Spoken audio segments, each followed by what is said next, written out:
They won't say it out loud, but deep down, the world already knows. This is the last time we will ever see Cristiano Ronaldo walk onto a World Cup pitch. The last time the cameras will follow him through that tunnel. The last time millions will hold their breath, waiting for something magical to happen. And if this story doesn't end the right way, it won't just be a loss. It will echo through history. It will change the way his story is told forever. Because 23 years ago, this wasn't supposed to happen like this. A boy from Madeira, with nothing but a dream too big for reality, stepped onto the pitch. 18 years old, skinny, unknown, a jersey hanging loose on his shoulders, like it hadn't yet accepted him. But his eyes were different. There was hunger in them. Not normal hunger. Obsession. The kind that doesn't sleep. The kind that doesn't fade. The kind that either builds legends or breaks them. He didn't score that night. He didn't need to, because some arrivals don't need numbers. They create a feeling. And from that moment, everything changed. Years turned into dominance. Nights turned into history. Stadiums turned into stages for something the world had never seen before. Goals that defied logic. Moments that silenced entire crowds. Records that didn't just break. They disappeared behind him. 5 Champions Leagues, countless titles, records that may never be touched again. He didn't just become great, he became inevitable. But even inevitability has its limits. Because no matter how high he climbed, no matter how many times he proved the world wrong, there was always one mountain that stood untouched: the World Cup. The trophy that doesn't just define greatness, it decides who becomes eternal. And every time he reached for it, it slipped away,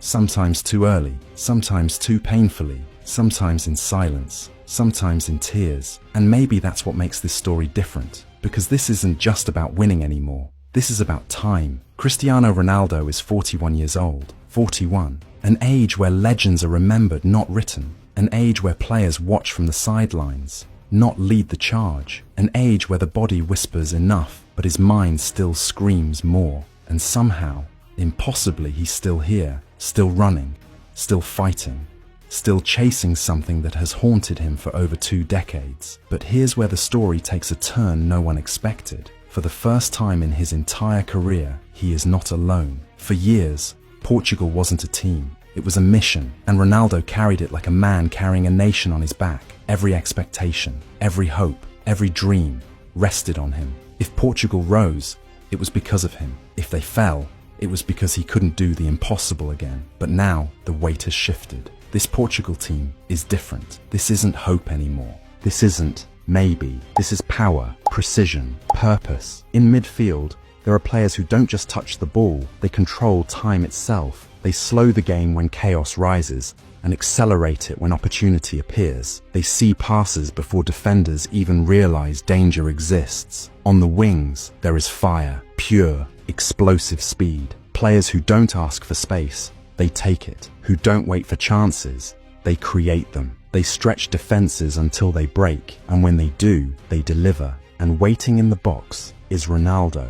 Not the same Ronaldo from before, not the one who danced past defenders with lightning speed. That version of him is gone. But what remains might be even more dangerous, because now he doesn't chase the game. The game comes to him. He has become something colder, sharper, more precise. A predator who doesn't waste energy, only moments. A player who can disappear for 89 minutes and then, in a single second, decide everything. One cross, one touch, one goal. That's all it takes. And for the first time in his life, he has a team built to give him that moment. Behind him, the defense stands like a wall, strong, composed, unshaken. Players who don't panic under pressure, who don't collapse when the stakes rise. A goalkeeper who can turn impossibility into reality with a single save. This is not the Portugal that hoped to survive. This is a Portugal that expects to win, which is why this World Cup feels different. Because for the first time, everything is aligned. The team is ready.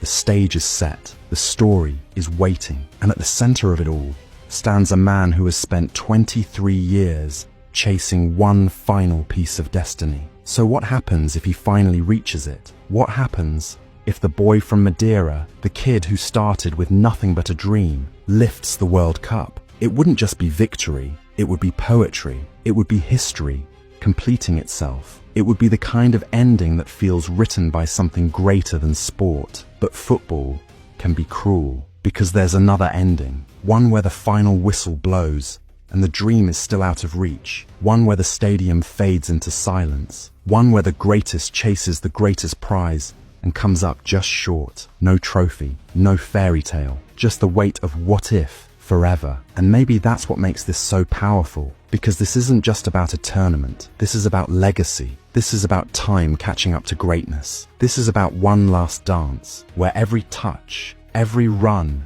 every moment could be the final one. And when it's over, we won't just be watching the end of a World Cup. We'll be watching the end of an era that may never come again.